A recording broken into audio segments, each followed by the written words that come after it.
Welcome to Luca is a Billionaire, where the only thing I invest in is your answers. You start by making the workspace safe. Unplug the Godrej washer and shut off the water supply, then place towels to catch 0. 5 to 1 L of water.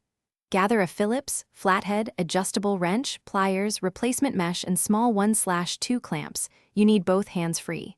Once done, remove the top or rear service panel, keep screws in order, and locate the pump and inlet mesh. You're acting now to expose the damaged mesh, so you can assess how it's attached and what needs replacing. You'll drain remaining water into a shallow pan, then loosen the hose clamps and carefully pull hoses from the pump or inlet port.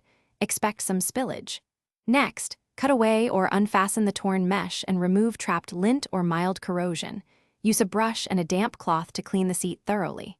Now position the replacement mesh so it sits flush.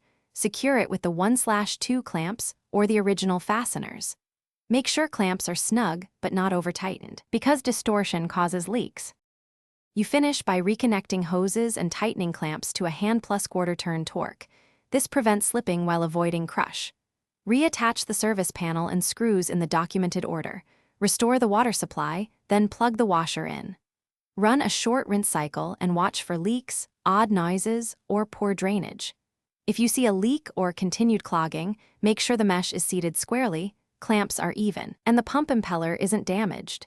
These checks solve most remaining issues fast. Thanks for watching and please subscribe. It's the best investment you'll ever make.